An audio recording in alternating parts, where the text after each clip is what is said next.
It is 7:45 KNEB. Time for News Extra, presented by Gearing Civic Center. And here's Kevin Wood. Thank you very much, Dennis, and good morning, everyone. Brent Holliday is here. He's with Platte Valley Motor Sports Club, and we're going to talk about car racing over at Highway 92 Raceway Park, which is out east of Gearing. And it's been going on for a long time, but Brent, you guys, you and Lee Schwarzkopf have kind of taken over there a little bit, and it's working well, huh? Well, yeah, it's obviously still Lee's track, and he's in charge and the boss.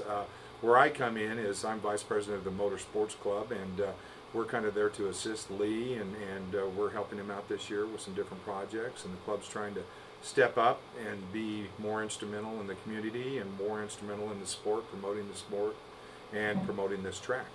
Yeah, and you guys are doing a good job. You've been going a couple of weeks already. Yes, yeah, this will be our third week Friday night, and first night it was a little chilly, but we had a good turnout. Last week was a little warmer, and predictions for the weather this Friday are pretty decent, so we're looking forward to it. All right.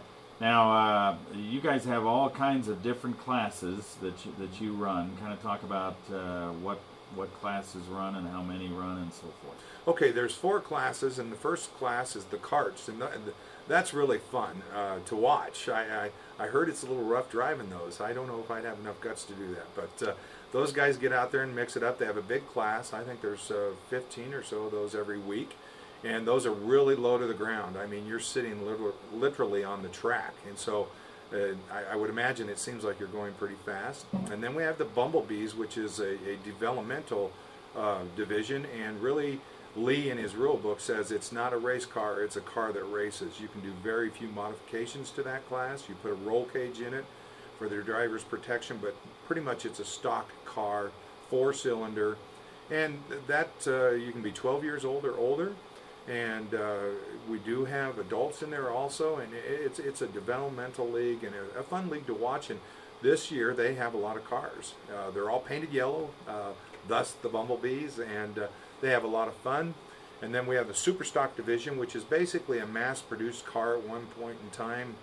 And here again, modified roll cage, a high-performance engine. You can do some chassis things with those cars. And then the top of the line out here is the Sportsman division, which is usually a handmade car, roll cage. You start with the roll cage, you add components. A lot of adjustments can be made, high performance engines, and they fly. And that's the 4 divisions. So. All right. What time do you guys start racing every Friday night? 7 o'clock. Most fans come out about 6 or 6:30 because there's some hot lapping going on, qualifying, things like that. And that's fun to watch too. Then you're running every Friday night for quite some time now, right? Every Friday night, with the exception of Oregon Trail Days week and Fair Week. Wow. Through September. Okay. And you've had good participation, a lot of cars in the first couple of weeks. Expect even more. Yes, we do. We have heard, and we know that there's some guys still building their cars that will be out there. I think there may be a couple new ones this week. A couple divisions, there's going to be some cars missing this week with graduations and stuff. So it fluctuates, but the car count this year is pretty good.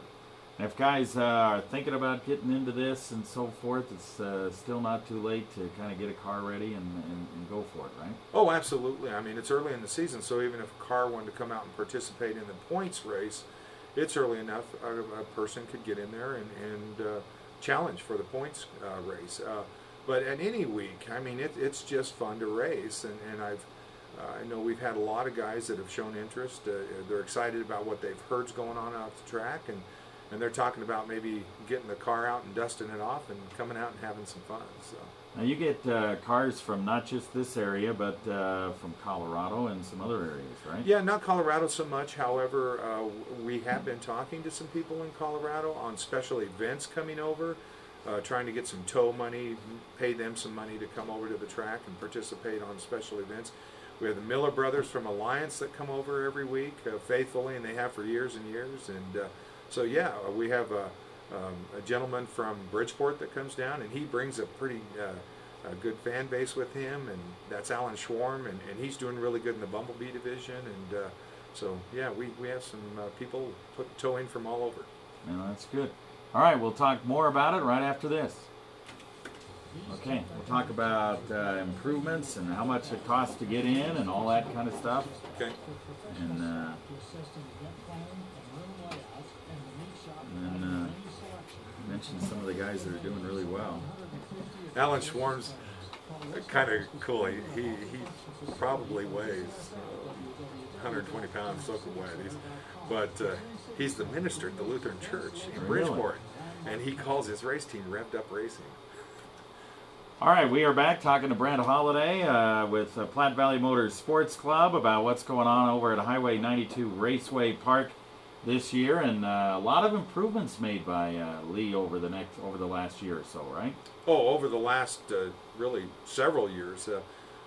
My son Philip started racing last year, and so we went out every week actually, but the first couple times that I went out last week, I was really surprised how many improvements Lee had made, especially for the fans. He has really tried to make that facility fan-friendly, poured concrete. I can remember 2 decades ago when we used to go out there and Philip was just a kid. You'd come home dusty and dirty, and it just wasn't very clean. And Lee Schwarzkopf has done a fantastic job with making it a lot cleaner facility. Viewing areas beautiful, and he really has done a good job. All right.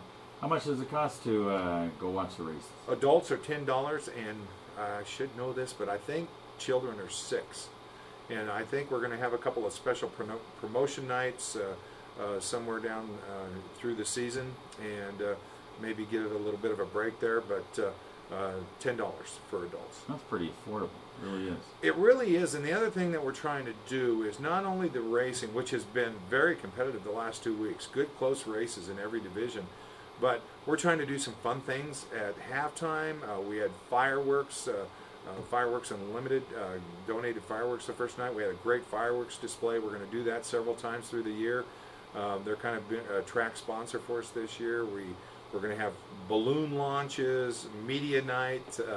You and I talked about that, and we're going to just do a lot of fun things so that not only are the races entertaining, but the things that the kids see, the things that the adults see are going to be fun. It's going to be things they're going to go and tell their neighbor about. We have the 2-seater car this year where a young person can literally, their name's drawn and they get to be in an actual live race, and so a lot of fun things going on at the track. All right, now the points situation, and we got just a little bit of time. Quickly explain how the points standings work, and then it winds down to a big shootout in October, right? Right. The point standings every week, a driver is awarded points for how he does in qualifying quick time. More points, obviously, for going faster, and he gets points for how he does in a qualifying race.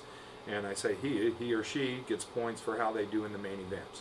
And first through how many ever, and the better you do, the more points you get. And those are added every week, and at the end of the season, the winner of the points race gets a nice trophy and some money from the track, and it's a lot of fun.